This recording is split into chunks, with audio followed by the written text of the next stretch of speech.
La petite question du jour, qui nous vient du sujet des Olympiades de mathématiques de Singapour 2005, section junior. La figure montre un arc de cercle AB tel que la droite CH soit la médiatrice de la corde AB. Étant donné que AB est égal à 16 et CH est égal à 4, trouvez la longueur du rayon du cercle.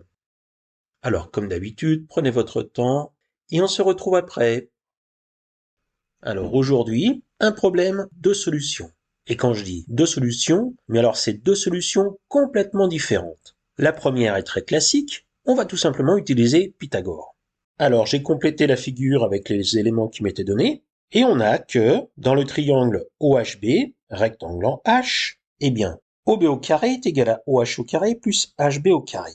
Mais OC est un rayon, tout comme OB, et OC égale OH plus CH. Et on sait que CH est égal à 4. Donc OH est égal à OB-4. Et ainsi, OB au carré égale OB-4 au carré plus 8, qui est la longueur de HB au carré. On développe ce qui est à droite, ce qui nous permet de pouvoir simplifier les OB au carré, et finalement, 8 fois OB est égal à 80, c'est-à-dire que le rayon OB vaut 10. La deuxième version est beaucoup plus rapide.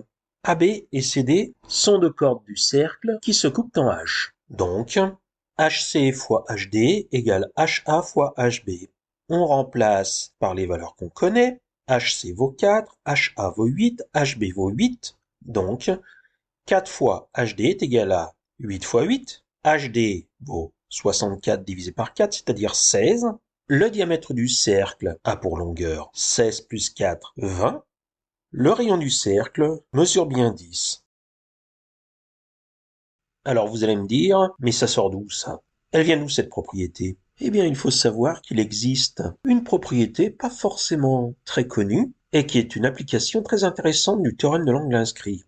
Cette propriété s'énonce ainsi. Si AB et CD sont deux cordes d'un même cercle séquentant O, alors OA fois OB est égal à OD fois OC. Alors, attaquons-nous à la preuve de cette propriété. Dans un premier temps, les deux angles inscrits CAB et CDB interceptent le même arc bleu CB, donc CAB égale CDB. De la même manière, les deux angles inscrits ACD et ABD interceptent le même arc de cercle rouge AD, donc ACD est égal à ABD. On pourra noter aussi que les angles AOC et DOB, qui sont opposés par le sommet, ont la même mesure. Mais ça, on n'en avait pas besoin parce qu'on sait très bien que si on a deux triangles qui ont deux angles de même mesure, eh bien forcément, ces triangles ont des angles 2 à 2 de même mesure. Et on sait bien que deux triangles qui ont les angles 2 à 2 de même mesure, que je note ici propriété AAA, angle, angle, angle, eh bien ces deux triangles sont semblables, donc les longueurs des côtés des triangles sont proportionnelles. Et là, je fais attention aux angles qui se trouvent aux extrémités des segments. C'est pour ça que j'ai noté les points de couleurs différentes.